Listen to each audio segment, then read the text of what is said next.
Assalamualaikum warahmatullahi wabarakatuh. Perkenalkan, nama saya Devia Yolanda, NIM 21-47909-SV-19419. Saya berasal dari Prodi Teknologi Veteriner. Di sini saya akan menjelaskan mengenai sistem saraf dan otot. Untuk lebih jelasnya, mari kita simak PowerPoint berikut ini. Yang pertama, saya akan menjelaskan mengenai struktur sistem saraf. Struktur sistem saraf ada 7. Yang pertama, neuron. Neuron merupakan unit kerja sistem saraf pusat.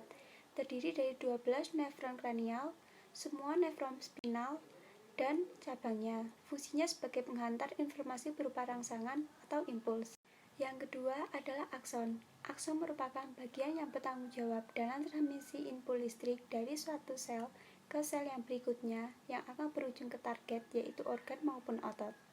Lalu, yang ketiga ada dendrit. Dendrit adalah struktur yang bertanggung jawab dalam menerima impuls dari sel saraf lainnya, dari organ maupun otot. Dari sel saraf yang berisi nukleus, merupakan suatu organel yang berisi material genetik yang mengatur pertumbuhan dan perkembangan dari sel saraf.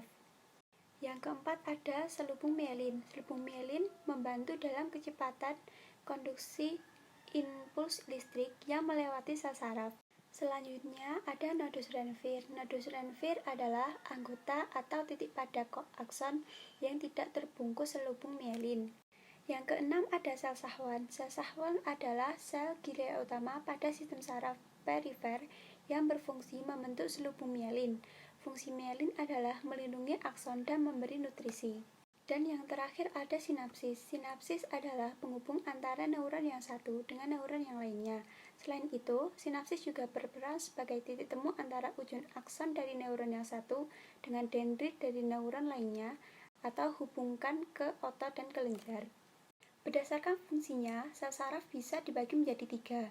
Yang pertama, sel saraf sensorik, yang kedua sel saraf motorik, dan yang ketiga sel saraf intermediat. Yang pertama, sel saraf sensorik. Fungsi sel saraf sensorik adalah menghantarkan impuls dari reseptor ke sistem saraf pusat, yaitu otak dan sumsum tulang belakang. Ujung akson dari saraf sensorik mengadakan komunikasi dengan saraf asosiasi atau intermediat.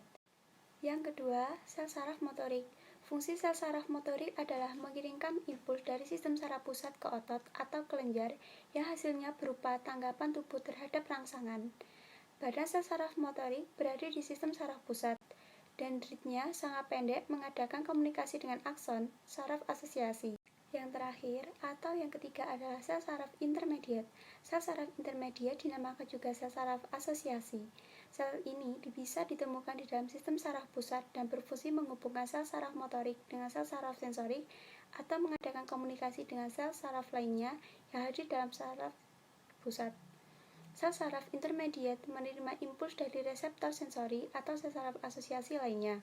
Kelompok-kelompok serabut saraf, akson, dan dendrit bergabung dalam satu selubung dan membentuk urat saraf. Sedangkan badan sel saraf bersama-sama menjadi satu kelompok membentuk ganglion atau simpul saraf. Berikut gambar struktur dari sistem saraf. Selanjutnya, saya akan menjelaskan mengenai struktur dari neuron. Setiap neuron terdiri dari satu badan sel yang ada di dalamnya terdapat sitoplasma dan inti sel. Dari badan sel keluar dua jenis saraf, yaitu dendrit dan akson. Dendrit berfungsi mengirimkan impuls ke badan sel saraf, sedangkan akson berfungsi mengumpulkan impuls dari badan sel ke sel saraf lainnya atau ke jaringan lainnya. Akson kebanyakan sangat panjang, sebaliknya dendrit sangat pendek. Pada ujung kesudahan dari akson terdapat sinapsis, yaitu celah-celah ujung saraf di mana neuron transmitter dilepaskan sebagai penghantar impuls ke saraf penghabisan atau organ yang dituju. Selanjutnya, setiap neuron hanya mempunyai satu akson dan minimal satu dendrit. Kedua serabut saraf ini mengandung plasma sel. Pada bagian luar akson terdapat lapisan lemak dinamakan mielin yang diwujudkan oleh sel Schwann yang menempel pada akson. Sel Schwann adalah sel glia utama pada sistem saraf perifer yang berfungsi membentuk selubung mielin. Fungsi mielin adalah melindungi akson dan memberikan nutrisi. Bagian dari akson yang tidak terbungkus mielin dinamakan nodus Ranvier yang bisa mempercepat penghantaran impuls. Mari kita simak video penjelasan mengenai mekanisme kerja sistem saraf pusat berikut ini. Bagaimana dengan transmisi impulsnya? Bagaimana cara otak kita menyuruh jempol kita misalnya untuk bergerak di awal melalui sesuatu yang kompleks? Otak kita membentuk sesuatu yang bernama potensial aksi dan menentukan sepanjang syaraf yang bertanggung jawab untuk menggerakkan jempol. Di dalam syaraf ada beberapa kabel dan di dalam kabel-kabel ini terdapat sel syaraf. Di antara satu sel syaraf ke sel berikutnya ada celah yang bernama sinaps. Jadi, potensial aksi yang diterima listrik akan diterima oleh dendrit di sel saraf pertama, diteruskan melalui tubuhnya dan mencapai akson di beberapa neuron. Pertama, ada sesuatu yang bernama neuron transmitter, suatu zat kimia yang berperan dalam produksi listrik dari satu sel saraf ke satu sel berikutnya, yang akan dilepaskan ke sinaps dan menghasilkan sel saraf kedua. Di sini listrik tersebut dari satu sel saraf ke sel berikutnya, sampai akhirnya menyampaikan listrik jenis otot yang bertanggung jawab dalam menggerakkan jempol. Hasil-hasil gerakan melalui proses ini lahirlah proses neuron.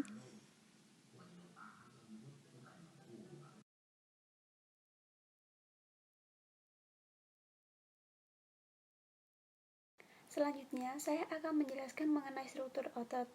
Otot tersusun atas beberapa berkas serat otot yang tersusun secara paralel terhadap otot. Berkas serat otot merupakan sebuah paket dari banyak serat otot tunggal. Kemudian serat otot tunggal menjadi tersusun dari satu baris sel otot, membentuk serat silindris sepanjang setebal satu sel.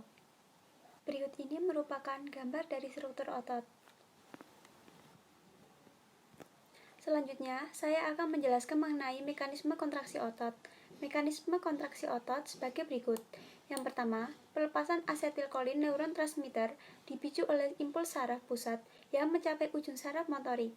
Yang kedua, asetilkolin melewati celah saraf dan mengikat reseptor asetilkolin dari serat otot. Yang ketiga, rangsangan reseptor memicu impuls di sekitar sarkolema yang berada di tubulus T dan yang menuju kantong retikulum sarkoplasma. Yang keempat, dari kantong tersebut, kalsium dihasilkan dan segera menuju ke sarkoplasma.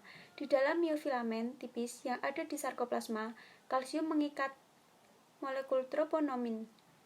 Yang kelima, pergeseran miofilamen tipis menimbulkan molekul tropomiosin yang mempengaruhi situs aktif aktin.